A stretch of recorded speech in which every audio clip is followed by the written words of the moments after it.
Hello, स्वागत है आपका फ्री जीके के चैनल पे। मेरा नाम है किरण भावर। आज के इस वीडियो में हम अक्षांश और देशांतर रेखाओं को समझेंगे चित्र के माध्यम से, ताकि सारी चीज़ें आपको समझ में आए और किसी तरह का कोई डाउट ना रहे।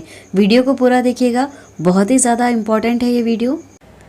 आप सभी से रिक्वेस्ट है, हमारे इस चैनल को ज़रूर सब्सक्राइब करें और जो बेल है उस पर ऑल प्रेस ज़रूर कर लें।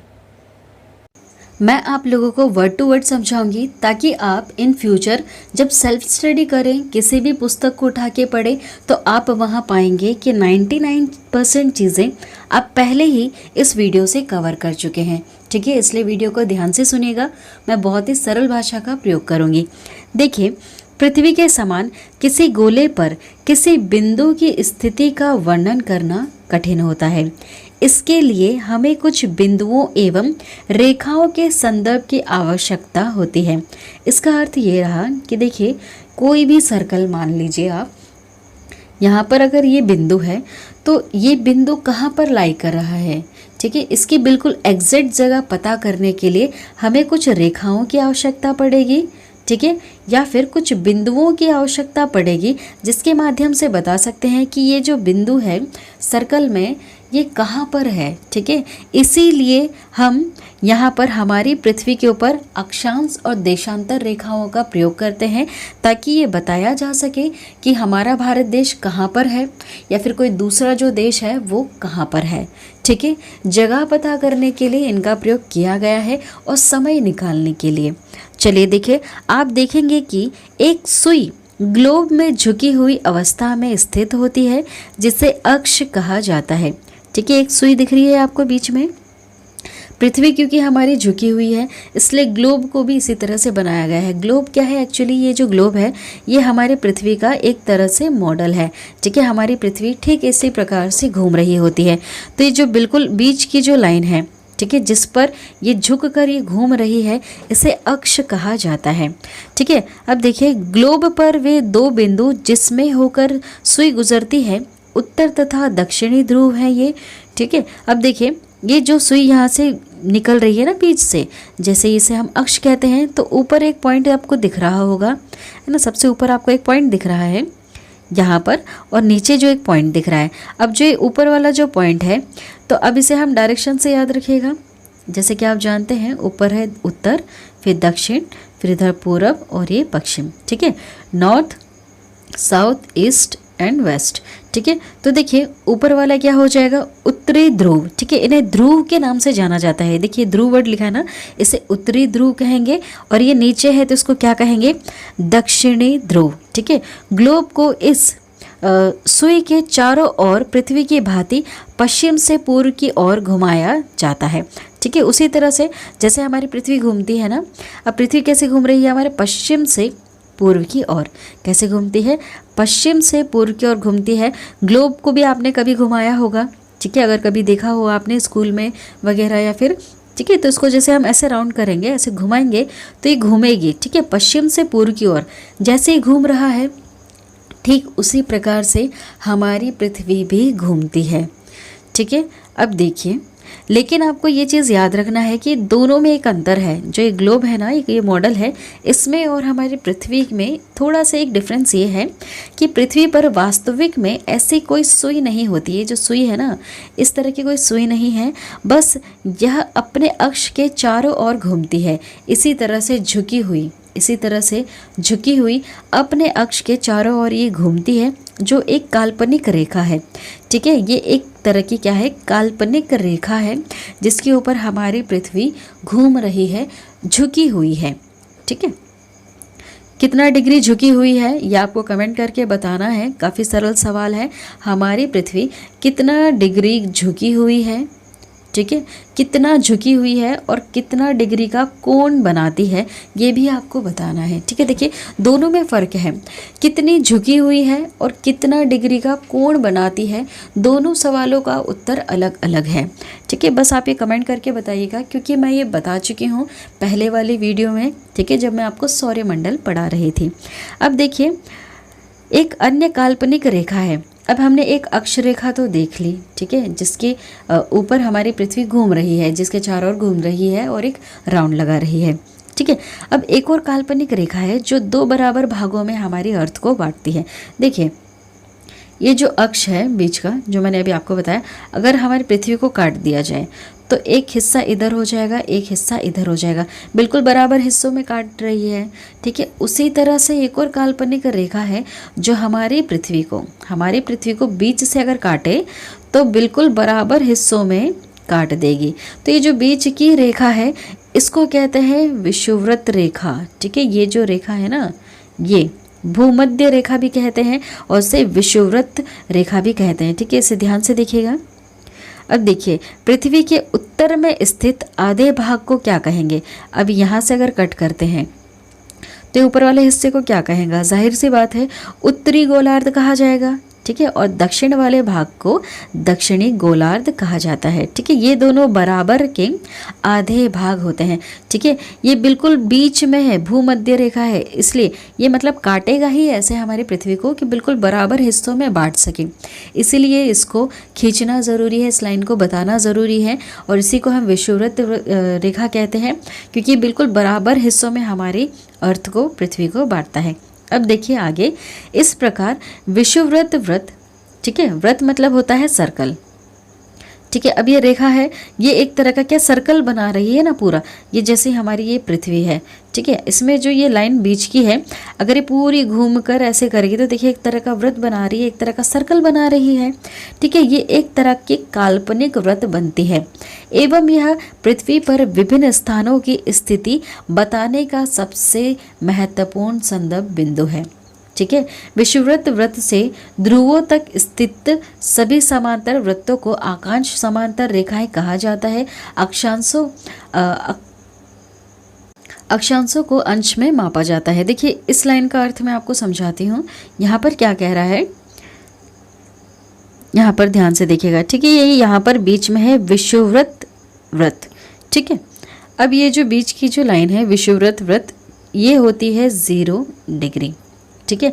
अब यहाँ से ऊपर जैसे जैसे बढ़ता जाएगा, जैसे जैसे ऊपर बढ़ता जाएगा क्या आता जाएगा, उत्तरी ध्रुव आएगा। नीचे जैसे जैसे जाएगा तो लास्ट पॉइंट कौन सा मिलेगा, इसको दक्षिणी ध्रुव मिलेगा। ठीक है। तो यहाँ से ये जो बीच वाली लाइन है ना, ये बिल्कुल 0 डिग्री है और ऊपर बढ़ते बढ़ते जाएगा तो 1 2 3 करते हुए बिल्कुल 90 डिग्री तक पहुँच जाएगा। ठीक है। 90 डिग्री उत्तरी ध्रुव तक पहुँच जाएगा। उसी तरह से यहाँ नीचे भी 90 डिग्री दक्षिणी ध्रुव तक पहुँच जाएगा। ठीक है। अब देखिए ये एंगल कैसा निकाला है। देखिए हमारी पृथ्वी के बीच की एक लाइन और ये लाइन। ठीक है। अब यहाँ से इस पॉइंट को, ये जो बीच की है ये तो मैंने आपको बताया विषुववृत्त लाइन है। ठीक है।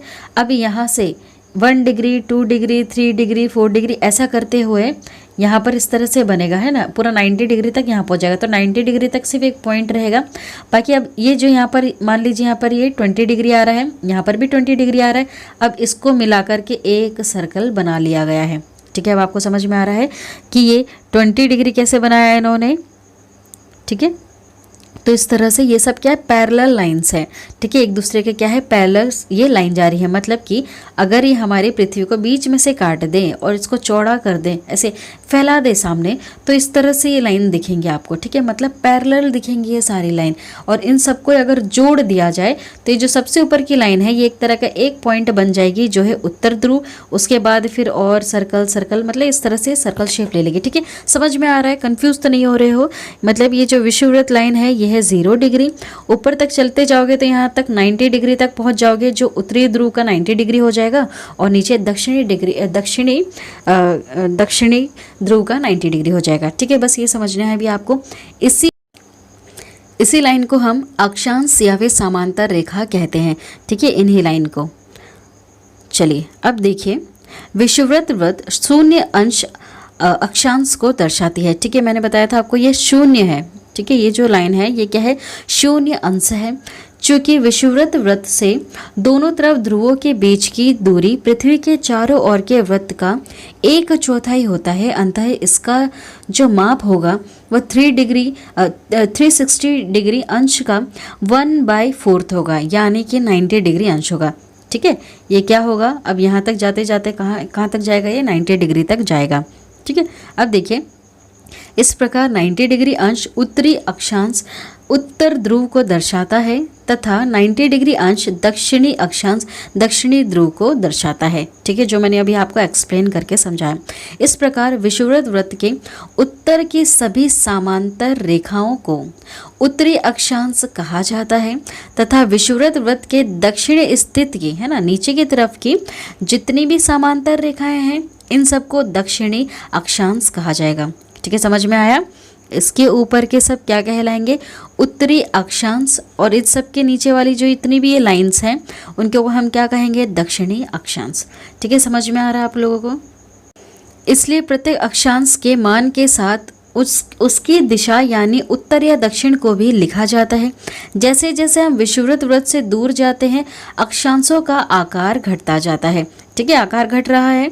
अब देखिए विषुववृत्त वृत्त है, इससे जैसे जैसे दूर जाएंगे ऊपर की तरफ देखेंगे आप यहाँ पे सर्कल छोटा होता जा रहा है। ठीक है, मतलब इनका आकार नीचे से ऊपर जाओगे तो घटता जाएगा। ठीक है, ठीक उसी तरह से यहाँ पर भी है।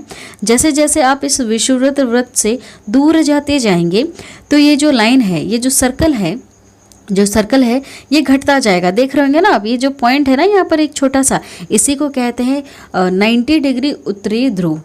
अब देखिए महत्वपूर्ण अक्षांश समांतर रेखाएं विषुववृत्त वृत्त जो 0 डिग्री है। ठीक है, अब जो महत्वपूर्ण लाइनें हैं उसके बारे में जानते हैं। महत्वपूर्ण जो है बीच वाला मैंने बताया आपको विषुववृत्त वृत्त। ठीक है, ये कितना है? 0 डिग्री है। इस तरह से ऊपर चलते चलते यहाँ तक क्या हो जाएगा? 90 डिग्री। इस तरह से यहाँ पर भी 90 डिग्री, पर ये उत्तरी हो जाएगा और ये दक्षिणी। अब देखिए और भी इम्पोर्टेंट कुछ लाइन है इनके बीच में, इनको समझेंगे हम। काफ़ी आसान है समझना, बस आपको ध्यान से सुनना है। उत्तर ध्रुव 90 डिग्री है तथा दक्षिणी ध्रुव कितना है? 90 डिग्री दक्षिण। ठीक है, इसके अतिरिक्त 4 और महत्वपूर्ण अक्षांश होते हैं जो समांतर रेखाएं और भी हैं। ठीक है, कुछ ऐसे भी इम्पोर्टेंट लाइन हैं जो बहुत ज़्यादा इम्पोर्टेंट है, 4 है ना। देखिए ये कौन कौन सी लाइन है? उत्तरी गोलार्ध में कर्क रेखा। ठीक है, जो 23.5 डिग्री है ना, कहाँ पर? उत्तर की तरफ। अब देखिए कर्क रेखा। ठीक है, जो कर्क रेखा है ये यहाँ पर 23.5 डिग्री पर है। ठीक है, मैंने डिग्री आपको बताया ना कैसे निकाला है। ये हमारी पृथ्वी है। ठीक है, इसके बीच की लाइन और इसके सामने वाली लाइन और इसका बिल्कुल सेंटर। ठीक है, यहाँ से इस तरह से डिग्री निकाली गई है। ठीक है, तो यहाँ पर कहीं आया होगा 23.5 डिग्री। ठीक है, यहाँ पर इस तरफ भी और इस तरफ भी, तो इनको मिला दिया और एक लाइन बना दी। बस ये वही लाइन है कर्क रेखा। ठीक है, अब आपको समझ में आया। ठीक उसी तरह से यहाँ ऊपर भी बनाई गई है एक लाइन और यहाँ पर भी बनाई गई है। ठीक है, तो ये जो ऊपर की तरफ है इसे कहेंगे कर्क रेखा। अब देखिए दूसरी हो गया दक्षिणी गोलार्ध में है मकर रेखा। ठीक है, उत्तर की जो तरफ है ये तो कर्क रेखा है। अब ये जो दक्षिण की तरफ है ये क्या है? ये है मकर रेखा। ठीक है, ये भी कितने पर है? 23.5 डिग्री दक्षिणी की तरफ है ना, ये याद रखना आपको। मकर रेखा दक्षिण में है और कर्क रेखा उत्तरी में है। ठीक है, बाकी डिग्री सेम डिग्री है जहाँ पर ये बना हुआ है। अब देखिए विषुववृत्त वृत्त के 66.5 उत्तर में उत्तर ध्रुव वृत्त है ना, और विषुववृत्त रेखा के 66.5 दक्षिण में दक्षिणी ध्रुव वृत्त। ठीक है, अब यहाँ पर वापस से देखिएगा, अब ये जो लाइन है, ठीक है, ये जो यहाँ पर 66.5 डिग्री पर है इसे कहते हैं उत्तरी ध्रुव वृत्त। ठीक है, वृत्त मतलब पता है आपको, सर्कल को कहते हैं। ठीक है, उत्तरी ध्रुव वृत्त ये होता है और ये दक्षिण ध्रुव वृत्त होता है। ठीक है, आपको याद रखना है इनको भी क्यों बनाया गया है यहाँ पर, अभी आप देखिएगा। अभी आगे और समझते हैं। पृथ्वी के ताप कटिबंध है ना, कर्क रेखा एवं मकर रेखा के बीच के सभी अक्षांशों पर सूर्य वर्ष में एक बार दोपहर में सिर के ठीक ऊपर होता है।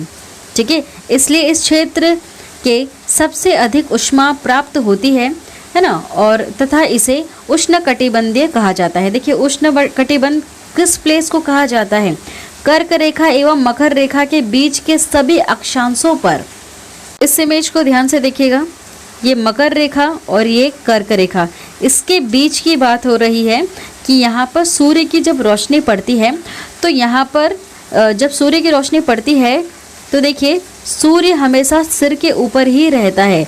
तो अगर सिर के ऊपर सूर्य है तो सोचिए इस समय कितनी गर्मी पड़ रही होगी यहाँ पर।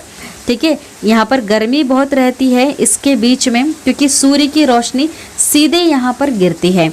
ठीक है, तो इसीलिए इसको क्या कहते हैं, उष्ण कटिबंध कहते हैं। समझ में आया आपको? मकर रेखा और कर्क रेखा के बीच की जो जगह है उसे कहते हैं उष्ण कटिबंधीय। देखिए नेक्स्ट लाइन को समझते हैं। कर्क रेखा तथा मकर रेखा के बाद किसी भी अक्षांश पर दोपहर का सूर्य कभी भी सिर के ऊपर नहीं होता है। अब कर्क और मकर रेखा के बाद की बात हो रही है। ठीक है, कर्क और ये मकर रेखा है, इनकी बाद की बात अगर करें तो ऐसा कभी भी नहीं होगा कि सूर्य की जो रोशनी है वो सीधी सिर पर आके गिरे। ठीक है, तो यहाँ पर कैसी गिरती है, सूर्य की किरणें तिरछी गिरती है थोड़ी, जैसे आपको पता ना हमारी पृथ्वी थोड़ी झुकी हुई है, तो उस कारण क्या है, यहाँ पर जब भी रोशनी गिरेगी ना तो थोड़ी सी तिरछी गिरेगी। तो इस प्रकार उत्तरी गोलार्ध में कर्क रेखा एवं उत्तर ध्रुव वृत्त पर, दक्षिणी गोलार्ध में मकर रेखा एवं दक्षिणी ध्रुव वृत्त बीच वाले क्षेत्र का तापमान मध्यम रहता है, इसलिए इसको शीतोष्ण कटिबंध कहा जाता है। इमेज से समझिएगा आपको। देखिए ड्राइंग से आपको ज़्यादा समझ में आएगा। जैसे ये सूर्य है, ठीक है, इसकी रोशनी जब भी पड़ेगी तो यहाँ से ये कर्क रेखा और मकर रेखा के बीच वाली जो जगह है यहाँ पर सीधी सिर पे गिरेगी, इसलिए ये गर्म है, इसलिए इसको उष्ण कटिबंध कहा गया है। अब जब सूर्य की रोशनी इधर थोड़ा ऊपर देखा जाए, कर्क रेखा और ये उत्तर ध्रुव वृत्त है ना, इसके बीच में ना थोड़ी सी कम गिरती है यहाँ पर रोशनी। इधर भी दक्षिणी ध्रुव वृत्त और मकर रेखा, इनके बीच में कम गिरती है सूर्य की धूप। इस वजह से इस जगह को क्या कहते हैं, दक्षिणी शीतोष्ण कटिबंध, और ऊपर वाले हिस्से को उत्तरी शीतोष्ण कटिबंध।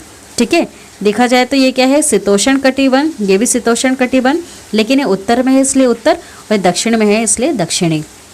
ठीक है, आपको समझ में आया? यहाँ पर ज़्यादा गर्मी होगी, यहाँ पर थोड़ी सी कम गर्मी होगी, और यहाँ तो गर्मी बिल्कुल होगी नहीं। ठीक है, क्योंकि यहाँ पर तो रोशनी गिरेगी ही नहीं इतनी। ठीक है, अब देखिए आगे समझते हैं। उत्तरी गोलार्ध में उत्तर ध्रुव वृत्त एवं उत्तरी ध्रुव तथा दक्षिणी गोलार्ध में दक्षिणी ध्रुव वृत्त एवं दक्षिणी ध्रुव बीच के क्षेत्र में ठंड बहुत होती है ना, वही बात हो रही है। उत्तरी ध्रुव है और उत्तरी ध्रुव वृत्त, इनके बीच में तो अब बहुत ही ज़्यादा ठंडा हुआ, क्योंकि यहाँ सूर्य क्षितिज से ज़्यादा ऊपर नहीं आ पाता, इसलिए ये ध्रुव कटिबंध कहलाते हैं। ठीक है, यही लाइन लिखी है वहाँ पर कि जो उत्तरी ध्रुव है ये और उत्तरी ध्रुव वृत्त है ना, ये उत्तरी ध्रुव वृत्त ये है ये लाइन, और ये उत्तरी ध्रुव, ये जो पॉइंट है, इनके बीच में सूर्य की रोशनी बिल्कुल नहीं गिरती है। ठीक उसी तरह यहाँ पर दक्षिणी ध्रुव वृत्त और दक्षिणी ध्रुव, ठीक है, इनके यहाँ पर बिल्कुल भी रोशनी नहीं गिरती है, इसलिए इस जगह को क्या कहते हैं, दक्षिणी शीत कटिबंध, और ये उत्तरी शीत कटिबंध। ठीक है, समझ में आया? वापस से सुन लीजिएगा। बीच को कहते हैं उष्ण कटिबंध, क्योंकि धूप बहुत ज़्यादा रहती है, गर्म रहता है। ये है शीतोष्ण कटिबंध, ठीक है, क्योंकि रोशनी यहाँ पर थोड़ी थोड़ी पहुँचती है, यहाँ बिल्कुल नहीं पहुँचेगी रोशनी, ठंडा हो जाएगा बहुत ज़्यादा, इसलिए शीत कटिबंध कहते हैं। ठीक है, बाकी आप डायरेक्शन से देखना होगा आपको, यहाँ पर उत्तरी वर्ड लगते जाएंगे और यहाँ पर दक्षिणी वर्ड लगते जाएंगे। ठीक है, तो हमने देखा कि समांतर रेखाएं क्या है। अब आता है देशांतर रेखाएं। ठीक है, समांतर रेखाएं क्या क्या दर्शा रही थी, आपको अच्छी तरह से समझ में आ गए। देशांतर रेखा की बात करते हैं।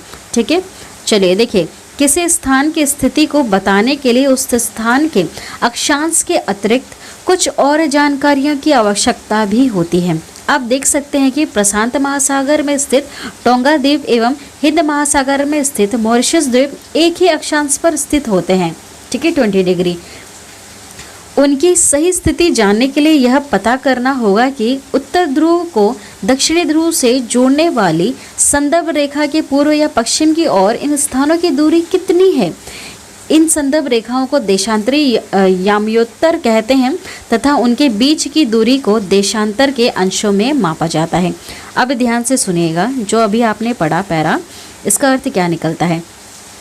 अब देखिए, ये बिल्कुल आपको कैसा दिख रहा है, यहाँ पर ये लाइन कैसी दिख रही है। अब यहाँ से आपको एक संतरा याद करना है। ठीक है, संतरा आपको पता है, उसमें भी कुछ इसी तरह से होता है। ठीक है, लाइन होती है, तो आपको पता है जो संतरा है वो पूरे देश में फेमस है ना, बहुत ही अच्छी लगती है, पूरे देश में फेमस है। बस यही आपको एक लाइन याद रखिए कि पूरे देश में फेमस है। तो देश से हो जाएगा देशांतर, ठीक है, देश से क्या हो जाएगा देशांतर। और बिल्कुल ये संतरे जैसा शेप दिख रहा होगा आपको, है ना, संतरे जैसा दिख रहा है ना। संतरे को जब हम छिलते हैं तो उसके अंदर जो संतरे की जो वो है, ठीक है, एक एक जो चीर है वो कुछ इसी तरह से जमी हुई रहती हैं, ठीक है। तो देश से आपको याद रहेगा कि यहाँ पर जो देशांतर रेखाएं हैं वो कैसी होती है, ऊपर से नीचे की ओर कुछ इस तरह से संतरे की तरह बिछी हुई होती है, ठीक है। समझ में आ रहा है। देश से हमने क्या याद किया कि संतरा जो है पूरे देश में फेमस है। इसी तरह से हमें याद रहेगा कि जो देशांतर रेखाएं हैं वो बिल्कुल संतरे की तरह दिखती हैं, ठीक है। अब देखिए ये कहाँ से कहाँ तक जोड़ रही है। ये उत्तर ध्रुव आपको पता है और यहाँ पर नीचे क्या है, दक्षिणी ध्रुव है। बस इन्हीं पॉइंट से इन पॉइंट को टच कर रही है, ठीक है। ऐसे टच करते हुए हमारी पूरी पृथ्वी को कवर कर रहा है, ठीक है। लेकिन अब यहाँ पर जैसे कि बताया आपको, एक ये जो बीच की लाइन है इसे कहते हैं यमयोत्तर, ठीक है। जो यहाँ पर ज़ीरो है, जो बिल्कुल ज़ीरो है, इसे क्या कहेंगे, यमयोत्तर। ये ठीक वैसी लाइन है जो बीच की जो विषुवत रेखा थी ना, जो बिल्कुल 0 डिग्री थी और ऊपर हिस्से को अलग और नीचे हिस्से को अलग बांट रही थी, ठीक उसी तरह से ये भी लाइन है।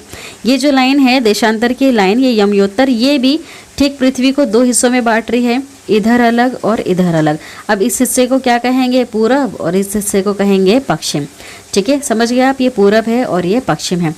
अब उसी तरह से ये जो बीच की लाइन है, अब उसके बाद ये जो एक लाइन यहाँ बनेगी, ये 2 बनेगी, ये 3, इस तरह से बनती हुई इधर पश्चिम की दिशा में करीबन 180, ठीक है, कितनी बनेंगी 180, ठीक। उसी तरह से इधर पूरब की दिशा में भी 180 डिग्री तक बनेगी, ठीक है। कितनी लाइन बनेगी, 180 बनेगी, ठीक है। ये जो लाइन है ये एक्चुअली में डिस्टेंस पता करने के लिए बनाई गई है, ठीक है। ये जो लाइन आप देख रहे हैं ये क्या दर्शाएगा, डिस्टेंस दर्शाएगा। जैसे कि कोई अगर चीज़ यहाँ पर है और कोई चीज़ यहाँ पर है तो इन दोनों के बीच में कितनी दूरी है ये बताएगी ये लाइनें, ठीक है। अब देखिए इसको और अच्छी तरह से समझेंगे। आप ये समझ गए कि देशांतर की जो रेखाएं हैं वो किस तरह से, बीच वाले को यमयोत्तर कहते हैं और बीच में से इसके 2 हिस्से कर लें तो ये हो जाएगा पश्चिम और ये हो जाएगा पूरब। अब यहाँ से 0 से हमें जाना है 180 तक, ठीक है। ठीक उसी तरह से यहाँ से भी 0 से होते हुए 180 तक जाना है।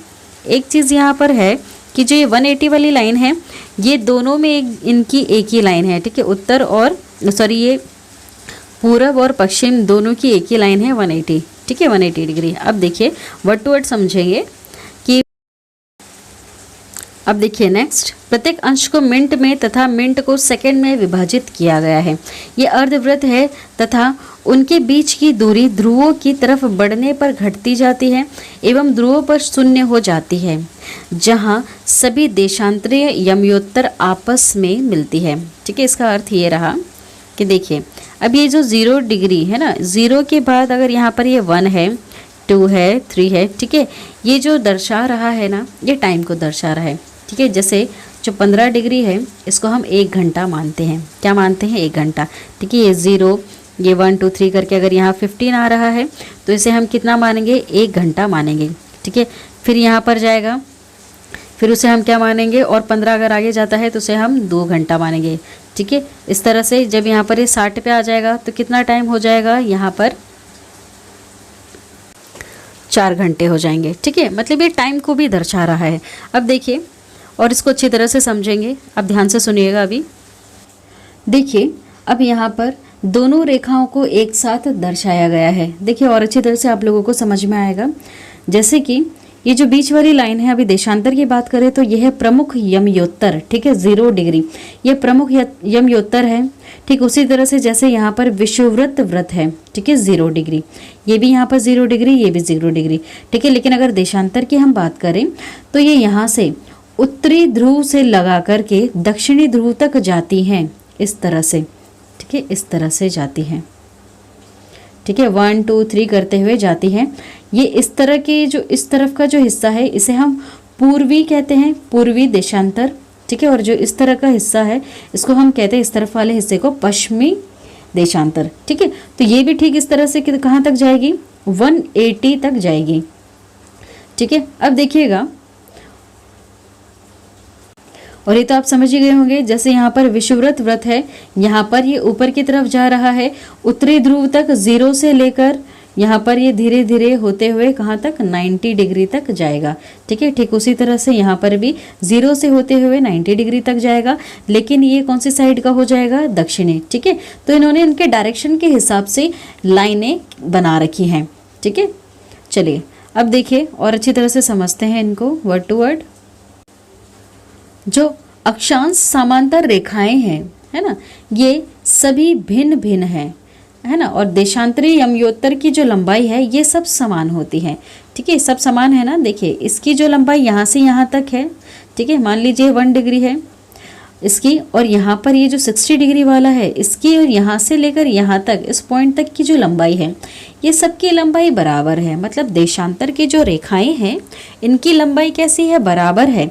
लेकिन ये जो अक्षांश है इसका जो सर्कल बनेगा ये बड़ा बनेगा, उस तरह से ये धीरे धीरे धीरे छोटा होता जाएगा ना। यहाँ पे सर्कल ये देखिए कितना छोटा हो रहा है, और यहाँ 90 डिग्री उत्तरी ध्रुव तो बिल्कुल बहुत ही बिल्कुल एक छोटा सा सर्कल है। ठीक है, मतलब ये धीरे धीरे छोटा होता जा रहा है। मतलब कि समांतर की जो रेखाएं हैं, सर्कल है, ये समान नहीं है, लेकिन देशांतर की जो यमयोत्तरें हैं ये सभी कैसी हैं, समान है लंबाई में। ठीक है, इसलिए इन्हें सिर्फ मुख्य संख्याओं में व्यक्त करना कठिन था। तब सभी देशों ने निश्चित किया कि ग्रीनविच, जहां ब्रिटिश राजकीय वेधशाला स्थित है, से गुजरने वाली यमयोत्तर से पूर्व और पश्चिम की ओर गिनती शुरू की जाए। ठीक है, अब आप सोच रहे होंगे कि यही लाइन क्यों ली। ये सारे लोगों ने मिलकर तय किया कि इसी लाइन को जो कहाँ से होकर गुजर रही है, इसको याद रखना है आपको। सभी देशों ने क्या निश्चय किया कि जो ग्रीनविच है, जहां ब्रिटिश राजकीय वेधशाला स्थित है, इससे जो गुजरने वाले यमयोत्तर है वहीं से हम पूर्व और पश्चिम की ओर गिनती शुरू कर लें। ठीक है, इस यमयोत्तर को प्रमुख यमयोत्तर कहा जाता है, जो मैंने अभी आपको बताया।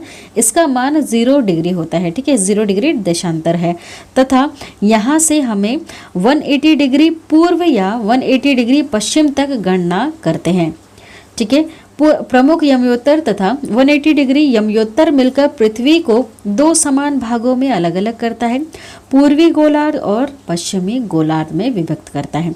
ठीक है, ठीक उसी तरह से जैसे हमने अभी ऊपर वाला पढ़ा। ठीक है, अगर यहाँ से कट कर दूँ मैं तो इधर चला जाएगा पूर्वी और इधर चला जाएगा पश्चिम। ठीक है, और बिल्कुल बराबर काटेगा, बिल्कुल ऐसा और ऐसा ही हिस्सा ये काटेगा। ये जो बीच की लाइन है उसको हम क्या बोलते हैं, प्रमुख यमयोत्तर कहते हैं, जो ग्रीनविच इंग्लैंड से ब्रिटिश से होती हुई गुजरती है। ठीक है, ये भी आपको याद रखनी है। चलिए अब देखिए, इसलिए किसी स्थान के देशांतर के आगे पूर्व के लिए अक्षर पूर्व और पश्चिम के लिए अक्षर, यहाँ पर पश्चिम ये वर्ड का यूज़ किया करते हैं ताकि हम कंफ्यूज ना हो रहे हैं। ठीक है, क्योंकि यहाँ पर देखेंगे आप 90 डिग्री इधर पश्चिम में भी मिल जाएगा और 90 डिग्री इधर पूर्व में भी मिल जाएगा, इसलिए यहाँ पर पूर्व और पश्चिम ये जो वर्ड है ये लगाना ज़रूरी है। ठीक है, यह जानना रोचक होगा कि 180 डिग्री पूर्व और 180 डिग्री पश्चिम यमयोत्तर एक ही रेखा पर स्थित है। ठीक है, दोनों क्या है, एक ही रेखा पर स्थित है। जो 180 डिग्री यहाँ पर जो एक रेखा आएगी 180 डिग्री है ना, ये पूर्व की भी और ये पश्चिम की भी, दोनों एक ही रेखा पर स्थित है। ठीक है, चलिए ये तो आपको समझ में आ गया अच्छी तरह से। अब देखिए देशांतर और समय। समय को मापने का सबसे अच्छा साधन क्या है, पृथ्वी, चंद्रमा एवं ग्रहों की गति। सूर्योदय एवं सूर्य अस्त प्रतिदिन होता है, अतः स्वाभाविक ही है कि यह पूरे विश्व में समय निर्धारण का सबसे अच्छा साधन है। ठीक है, मतलब सुबह हो गई, मतलब कि हाँ सुबह हो गई और रात हो गई तो रात हो गई। लेकिन अब देखिए यहाँ पर ध्यान से सुनिएगा, ये इम्पोर्टेंट है। स्थानीय समय का अनुमान सूर्य के द्वारा बनने वाली परछाई से लगाया जा सकता है, जो दोपहर में सबसे छोटी एवं सूर्योदय तथा सूर्यास्त के समय सबसे लंबी होती है। ठीक है, स्थानीय समय का आप अनुमान लगा सकते हैं, जैसे कि आप कहीं जगह पर खड़े हैं और बिल्कुल सिर के ऊपर अगर आपके सूर्य है तो आप कह सकते हैं कि 12 बज गए हैं, या फिर आप कह सकते हैं कि अभी दिन है। ठीक है, यहाँ पर आप टाइम नहीं बता पाओगे, लेकिन ये बता सकते हो कि हाँ अभी दिन है या शाम हो रही है या फिर अभी सुबह हो रही है, ये तो एटलीस्ट आप बता सकते हो। ठीक है, बिना घड़ी देखे। अब देखिए, ग्रीनविच पर स्थित प्रमुख यमयोत्तर पर सूर्य जिस समय आकाश में सबसे ऊंचे बिंदु पर होगा उस समय यमयोत्तर पर स्थित सभी स्थानों पर दोपहर होगी। इसका अर्थ ध्यान से समझिएगा। इसका अर्थ हुआ, जैसे ही सूर्य है ये, ठीक है, इसकी रोशनी जब पड़ेगी यहाँ पर, ठीक है, तो जो प्रमुख यमयोत्तर है, अब समय की बात हो रही है, ठीक है, कि देशांतर से समय कैसे निकाला जाता है। यहाँ पर जो भी आ रहे हैं, ठीक है, कोई सा भी देश या कोई भी आ रहा है यहाँ पर, जो यहाँ पर इस देश में समय हो रहा होगा वही समय यहाँ पर भी इस देश में हो रहा होगा। ठीक है, क्योंकि सबके सिर पर क्या धूप आ रही है। ठीक है, तो अगर यहाँ 12 बज रहे हैं तो यहाँ ऊपर में भी कोई देश है तो उसमें की घड़ी में भी 12 बज रहे हैं।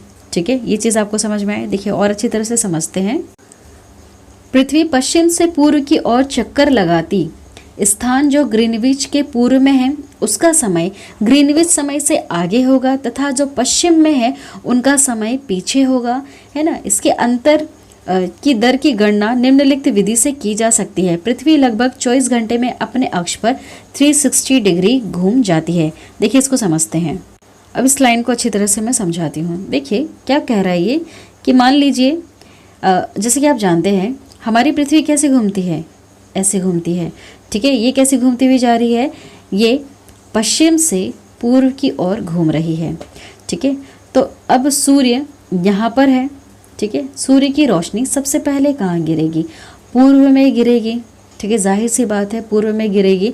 और जब ये पृथ्वी पूरी ऐसे घूमेगी उसके बाद देखिए ऐसे घूम रही है तो पहले पूर्व का हिस्सा आ रहा है, उसके बाद पश्चिम का जाएगा सूरज की तरफ, है ना। तो जाहिर सी बात है कि अगर हम ये मान के चले कि सूर्य सिर पर आता है तो 12 बज रहे हैं, तो देखिए पहले सूर्य की किरण यहाँ गिर जाएगी तो यहाँ तो पहले 12 बज जाएंगे। ठीक है, उसके बाद पृथ्वी जब घूमते हुए उधर जाएगी और यहाँ पर जब सूर्य की किरण सिर पर आके गिरेगी तब हम क्या कहेंगे कि यहाँ 12 बज रहे हैं।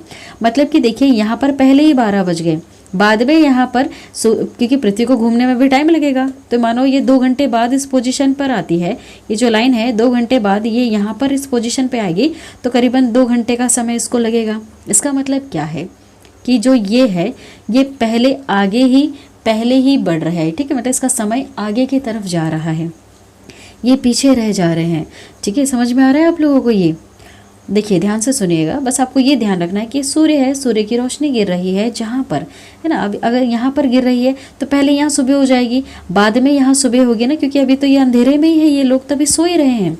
सूर्य की रोशनी यहाँ गिर गई पहले, तो जो मान लीजिए इंसान अपने अलार्म के टाइम से चलता हो, लेकिन जो जीव जंतु है, चिड़ियाएँ हैं, ये सब हैं, ये तो सूर्य के उगने पर ही सब चहचहाने लग जाएंगे ना। तो यहाँ पर पहले इधर हलचल होने लग जाएगी, इधर बाद में होगी। ठीक है, तो यहाँ का जो समय है वो आगे आगे चल रहा है, यहाँ का समय पीछे चल रहा है। क्यों? क्योंकि हमारी पृथ्वी पश्चिम से पूर्व की ओर जा रही है, तो सूरज की रोशनी पहले यहाँ गिरेगी तो पहले इस वाले हिस्से में दिन हो जाएगा, यहाँ तक आने में थोड़ा सा समय लग जाएगा। ठीक है, तो आपको समझ में आ रहा है। अगर इसका अर्थ ये हुआ, अगर यहाँ पर सुबह के मान लीजिए 4 बज रहे हैं और यहाँ पर सूरज की रोशनी पहले ही आ रही है तो यहाँ पर कितना बज रहा होगा, 6 बज रहा होगा इनकी घड़ी में। ठीक है, क्योंकि ये आगे चल रहे हैं, पहले सूर्य की रोशनी इन पर पहले गिर रही है। ठीक है, तो समय आपको समझ में आ रहा है। समय किस तरह से कोई देश का दूसरे से अलग हो जाता है, क्योंकि ये जहाँ पर स्थित है उसके हिसाब से। ठीक है, अगर यहाँ सूर्य की रोशनी गिर रही है पहले तो यहाँ पर समय पहले चलेगा और यहाँ का जो समय है वो लेट हो रहा है। ठीक है, आपको ये समझ में आ रहा है। और यहाँ के जो व्यक्ति है ये तो अभी सोने ही वाले हैं, यहाँ के तो लोग उठ चुके हैं। ठीक है, उस हिसाब से इनकी घड़ी का भी टाइम हो रहा होता है। अब देखिए इसको और अच्छी तरह से समझते हैं। अर्थात वह 1 घंटे में 15 डिग्री, ठीक है, अब ये कितना घूमती है, ये देशांतर की रेखाएं मैंने आपको बताया है ना। इस तरह से हमने 180 डिग्री इधर से ले लिया, 180 डिग्री इधर से ले लिया, तो पूरी पृथ्वी कितना घूम गई, 360 डिग्री घूम गई हमारी पृथ्वी।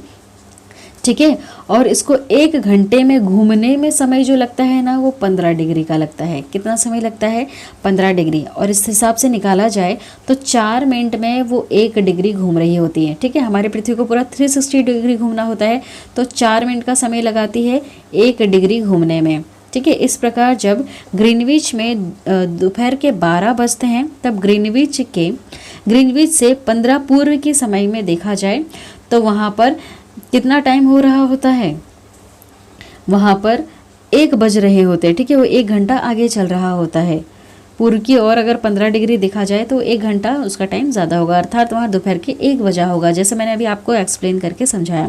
लेकिन ग्रीनविच से 15 पश्चिम का समय ग्रीनविच समय से 1 घंटा पीछे होगा, यानी वहाँ सुबह के 11 बजे होंगे। इस प्रकार जब ग्रीनविच पर दोपहर के 12 बजे होंगे, उस समय 180 डिग्री पर मध्य रात्रि होगी। देखिए एक और बात समझा देती हूँ। हम ये समझ रहे हैं कि समय कैसे निकाला जाता है। ठीक है, ये हमारा सूर्य है।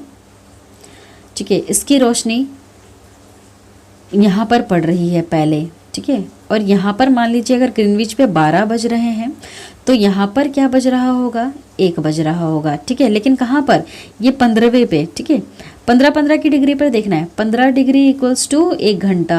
ठीक है, मान लीजिए कि यहाँ ग्रीनविच पर 12 बज रहे हैं। ठीक है, 12 बज रहे हैं और सूर्य की रोशनी यहाँ पर गिर रही है। ठीक है, और यहाँ पर 15 डिग्री की हम बात कर रहे हैं। ठीक है, सिर्फ 15 डिग्री की बात कर रहे हैं, तो यहाँ का जो समय होगा वो थोड़ा ज़्यादा होगा। कितना ज़्यादा होगा, 1 घंटा ज़्यादा होगा। ठीक है, तो 15 डिग्री इक्वल्स टू कितना होता है, 1 घंटा। ठीक है, जैसे कि यहाँ पर अगर 12 बज रहे हैं तो यहाँ 15 डिग्री पर अगर देखा जाए, है ना, 15 डिग्री देशांतर पर देखा जाए तो 1 घंटा यहाँ पर ज़्यादा हो रहा होगा। ठीक है, मतलब कि 1 बज रहे होंगे। और अगर पीछे की तरफ आए, यहाँ 15 डिग्री पीछे की तरफ आए तो यहाँ पर कितने बज रहे होंगे, 11 बज रहे होंगे। ठीक है, समझ में आ रहा है। और यहाँ पर अगर 30 की बात करें, यहाँ पर अगर कोई कंट्री है और यहाँ पर कोई कंट्री है, अगर यहाँ इनकी घड़ी में 12 बजते हैं तो इनकी घड़ी में कितना बज रहे होंगे। अब देखो 30 पर आ गया तो प्लस कितना हो जाएगा, 2 हो जाएगा। ठीक है, 2 घंटे ज़्यादा, तो कितने बज रहेंगे, यहाँ पर 2 बज रहे होते हैं। ठीक है, वहीं अगर यहाँ 30 पर अगर मैं देखूँ कि यहाँ ग्रीनविच पे अगर 12 बजते हैं तो यहाँ पीछे 30 डिग्री अगर 2 पीछे हम चला जाए, ठीक है, अगर 2 पीछे चले जाएंगे तो 2 घंटे माइनस कर दीजिए, मतलब यहाँ पर 10 बज रहे होंगे। ठीक है, और यहाँ 180 डिग्री पर अगर देखा जाए, ये 180 डिग्री पर तो अभी मध्य रात्रि हो रही होती है। ठीक है, चलिए और समझते हैं। किसी भी स्थान पर जब सूर्य आकाश में अपने उच्चतम बिंदु पर होता है तो दोपहर में उस समय घड़ी में दिन के 12 बजते हैं। इस प्रकार घड़ी के द्वारा दिखाया गया समय उस स्थान का स्थानीय समय माना जाता है। आप देख सकते हैं कि दिए गए देशांतरीय यमयोत्तर पर सभी स्थानों पर स्थानीय समय समान है। हम मानक समय क्यों मानते हैं? अब देखो तो ऐसे देखा जाए तो जैसे इन्होंने देशांतर की रेखाएं बांट रखी है, उसके हिसाब से देखा जाए तो सभी स्थानीय जगहों पर जो समय आएगा वो बिल्कुल सही आएगा। ठीक है, देखिए आप देख सकते हैं कि यदि दिए गए देशांतरीय यमयोत्तर पर सभी स्थानों का स्थानीय समय समान है तो हम मानक समय क्यों मानते हैं। देखिए जैसे कि समांतर ये जो स्थान बताए जा रहे हैं, देशांतरीय रेखाओं पर जो जो स्थान आ रहे हैं वहाँ पर सबको समान समय बांटा गया है, फिर भी हम एक मानक समय मानते हैं। मानक समय की मतलब क्या होता है? मानक समय और देशांतरीय यमयोत्तर द्वारा जो निकाला गया है समय, स्थानीय समय, वो और इसमें थोड़ा सा फ़र्क होता है। मानक समय में क्या फ़र्क है? जैसे कि देखिए एक एग्जाम्पल लेते हैं। अलग अलग यमयोत्तर पर स्थित स्थानों के स्थानीय समय में अंतर होता है। उदाहरण के लिए बहुत से देशांतरों से होकर गुजरने वाली रेलगाड़ियों के लिए समय सारणी तैयार करना कठिन होगा। भारत में गुजरात के द्वारका तथा असम के डिब्रूगढ़ से के स्थानीय समय में लगभग 1 घंटा 45 मिनट का अंतर होगा। इसके लिए यह आवश्यक है कि देश के मध्य से होकर गुजरने वाली किसी यमयोत्तर के स्थानीय समय को देश का मानक समय माना जाए। इस यमयोत्तर समय रेखा के स्थानीय समय को पूरे देश का मानक समय माना जाता है। भारत में 82, ठीक है, 82.5 है, ये 82.5 लिखा हुआ है। ठीक है, ये यहाँ पर हाफ डिग्री पूर्व है ना को मानक यमयोत्तर माना जाता है, मतलब कि 82 डिग्री और ये 30 मिनट। ठीक है, देखिए इसका मतलब समझाती हूँ अभी। अब ध्यान से सुनिएगा। कोई रेलगाड़ी है, ठीक है, वो यहाँ से चली और यहाँ तक पहुँची। अगर हम इस टाइम के हिसाब से चले, जैसे ये जो यमयोत्तर ये जो रेखाएं हैं, देशांतर रेखाएं, अगर इस हिसाब से चलेंगे तो हमारे भारत देश में सबकी घड़ी में अलग अलग समय दर्शाएगा, है ना। क्योंकि देखिए सूर्य ये है हमारा, ठीक है, जब ये सूर्य की रोशनी यहाँ पड़ेगी तो सबसे पहले कहाँ पड़ेगी, इधर पड़ेगी, ठीक है, इधर सिक्किम अरुणाचल प्रदेश साइड पड़ेगी सबसे पहले। तो इनका तो सुबह बहुत जल्दी हो जाएगा, ठीक है, मान लीजिए इनकी सुबह 6 बजे हो गई, लेकिन 1 घंटा का फ़र्क इधर आ जाएगा, ठीक है। तो क्या हो जाएगा, जब सूर्य की रोशनी यहाँ पर आ रही होगी तो 1 घंटा तो ये पीछे चलेगा, इसका मतलब यहाँ क्या समय हो रहा होगा, 5 बज रहे होंगे। देखिए तो 1 घंटे का डिफरेंस आ रहा है ना। तो क्या ऐसा है, नहीं, हमारे भारत देश में एक ही समय चलता है। अब ये किस आधार पे चलता है, अब जो ये समय निकाल रहे हैं ये वो समय तो नहीं है जो स्थानीय समय के हिसाब से निकाला जा रहा है, क्योंकि ऐसे में तो गड़बड़ हो जाएगी। मान लीजिए यहाँ से रेल चलती है 10 बजे, वो तो यहाँ फिर किस समय पे पहुँचेगी, है ना, समय बिल्कुल गड़बड़ हो जाएगा, क्योंकि यहाँ का जो इंसान है जिसके हाथ में जो घड़ी बंदी है उसमें समय कुछ और दर्शाएगी, और यहाँ का इंसान के हाथ में जो घड़ी लगी हुई है वो समय कुछ और दर्शाएगी, अगर हम इस सूर्य को देखते हुए चलेंगे तो। ठीक है, समझ रहे हैं आप इसका अर्थ। अब देखिए ऐसे में क्या करना पड़ता है, स्थानीय समय नहीं मानते हैं, ऐसे में मानक समय माना जाता है। जैसे कि ये जो एक बीच की लाइन है, अब क्या किया गया कि हमारे भारत देश के बिल्कुल सेंटर से एक लाइन खींच दी, ठीक है, इस तरह से, जो निकली 82.5 डिग्री पूर्व में, ठीक है, ये पूर्व की तरफ जा रहा है ये, ठीक है। हमारा भारत किधर आता है, पूर्व में आता है, ठीक है। जैसे ये जो देशांतर रेखा है इसके हिसाब से कहाँ पर आएगा, पूर्व में आएगा, ठीक है। अब तो आप समझ ही गए होंगे अच्छी तरह से इस लाइन को, ठीक है। तो अब देखिए इसी लाइन को हमने माना है, अब यहाँ पर जो समय दर्शा रहा है इसी को हमने अपना समय मान लिया और पूरे भारत देश में इसी समय की घड़ी बजा ली, ठीक है। अब यहाँ पर सूर्य की रोशनी पहले यहाँ पर गिरेगी, ठीक है, तो यहाँ पर 6 बजे मान लीजिए रोशनी आ जाएगी। अब इस रोशनी को यहाँ तक आने में कितना टाइम लगेगा, 7 बज जाएंगे, ठीक है, क्योंकि हमारी पृथ्वी इधर से ऐसे घूम रही है ना, तो यहाँ तक आने में यहाँ पर हमारी घड़ी में 7 बज जाएंगे, तब जाकर हमारे यहाँ पर सूर्य दिखेगा, ठीक है, क्योंकि हमने एक ही घड़ी का इस्तेमाल किया है, टाइम एक ही दोनों की घड़ी में है। मान लीजिए कि यहाँ पर जो इंसान बैठा है इसकी घड़ी में भी 12 बज रहे हैं, हमारी घड़ी में भी 12 बज रहे हैं, तो समय तो दोनों की घड़ी में एक है। तो जब अब सूर्य की रोशनी यहाँ पर तो सुबह जल्दी आ जाएगी, है ना, 6 बजे जल्दी आ जाएगी, अब घूमते हुए पृथ्वी को वहाँ तक जाने में 1 घंटे का समय लगेगा, तो मतलब यहाँ पर 7 बजे इन लोगों की सुबह होगी। इस हिसाब से अब इन्होंने इनका काम करके रखा हुआ है, ठीक है, कि इनको स्कूल कितने बजे जाना है कितने बजे नहीं जाना है, इन्होंने ये टाइम डिसाइड इन्हीं के टाइम के हिसाब से करके रखा है कि इनको कब उठना है कब नहीं उठना है, ठीक है। ये तो अपना समय है जो हमने घड़ी में बना रखा है, लेकिन समय अगर देखा जाए जीव जंतुओं के हिसाब से तो जैसे ही सूर्य की रोशनी पड़ेगी तो जो चिड़ियाएँ हैं वो तो उतने बजे उठ जाएंगी, अब चाहे आपकी घड़ी में 6 बजे या रात के 2 बजे, ठीक है, क्योंकि सूरज की रोशनी आ चुकी है तो उस हिसाब से ये चलेंगे। तो इस हिसाब से दिनचर्या लोगों की भी बदल जाती है। जैसे दूसरे देश में देखा जाए तो वहाँ पर कुछ और टाइम हो रहा होता है और उनका सोने का समय होता है, वो कहते हैं, क्योंकि उन्होंने उस हिसाब से फिर दिनचर्या बना रखी होती है, ठीक है। समझ में आ रहा है आप लोगों को ये सभी बातें, है ना। तो यहाँ के लोग अगर फ़ोन पे बात करें हम, और यहाँ गुजरात के लोग, ठीक है, तो ये जो लोग हैं यहाँ के, ये पहले 1 घंटा पहले उठ जाएंगे, काम पे लग जाएंगे, और यहाँ गुजरात के जो लोग हैं ये थोड़ा लेट से काम करेंगे, क्योंकि सूर्य की रोशनी, अब जब सूर्य इधर आएगा तभी तो ये उठेंगे, है ना, रात में थोड़ी ना उठेंगे, क्योंकि जब यहाँ पर सूर्य की रोशनी आ रही होती होगी यहाँ पर तो अंधेरा ही होता होगा, ठीक है। लेकिन दोनों की घड़ी में समय एक बजाएगा, ये करने के लिए ये जो बीच की मानक यमयोत्तर है इसको इस लाइन के हिसाब से समय निकालना ज़रूरी हो गया था, क्योंकि पूरे देश में समय एक चलना चाहिए, अलग अलग होगा तो वही बात हुई ना कि यहाँ की जब रेल को यहाँ पहुँचाना है तो किस समय पहुँचाए, क्योंकि वहाँ का समय तो अलग हो रहा होगा, हमारा समय अलग हो रहा होगा, इसलिए इस समय को एक जैसा करने के लिए ये बीच की लाइन के हिसाब से जो समय निकल के आया उसी को पूरे देश में माना गया, ठीक है। समझ में आ रहा है। तब यहाँ पर जो इंसान बैठा है या फिर यहाँ पर बैठा है, दोनों की घड़ी में एक ही समय दर्शाएगा, और जैसा हमने किया हमारे भारत देश ने इनका जो समय बना के रखा, वैसा ही अब सारे देशों ने उनके जो भी नक्शा है उनके बीच में से एक लाइन निकाल ली, और उस यमयोत्तर पर जो समय आ रहा है उस समय के हिसाब से भारत जो भी उनका देश है उनके पूरे देश में उस टाइम से घड़ी इन्होंने सेट कर दी, ठीक है। ये चीज़ आपको समझ में आ रही है। मतलब कि जैसे ही यहाँ पर मान लीजिए, यहाँ पर अगर 12 बजे सूर्य की रोशनी आ रही है, ठीक है, तो यहाँ का जो व्यक्ति है उसके सिर पर रोशनी बिल्कुल सीधी नहीं गिरेगी, अब यहाँ पर थोड़ी सी अलग हो जाएगी, और इस व्यक्ति के सिर पे भी बिल्कुल 12 बजे से ही रोशनी नहीं गिरेगी, लेकिन इनकी घड़ी में 12 ज़रूर दर्शाया जाएगा, ठीक है, कि आपके यहाँ पर 12 बज चुके हैं। क्यों? क्योंकि हमने किस समय को माना? इस समय को माना, ठीक है। तो मानक समय आपको समझ में आया? मानक समय जो हमने मान के रखा है, क्योंकि अगर नहीं मानेंगे तो हमारी रेल की गाड़ी यहाँ पर कितने समय तक पहुँचेगी गुजरात से यहाँ तक, ये हम भी अंदाज़ा नहीं लगा सकते हैं, ठीक है। समय गड़बड़ हो जाएगा अगर यहाँ पर इनकी घड़ी और इनकी घड़ी में समय अलग अलग रहेगा तो, ठीक है, सरकारी काम करने में दिक्कतें आ सकती है, इसलिए हमें मानक यमयोत्तर के हिसाब से चलना पड़ा। इस चीज़ को हमने नहीं माना कि अब सूर्य की रोशनी सिर पर कब आ रही है, कब नहीं आ रही है, ठीक है। आपको समझ में आ रही है ये चीज़? आई होप आपको ये समझ में आया होगा कि समय किस तरह से निकाला जाता है।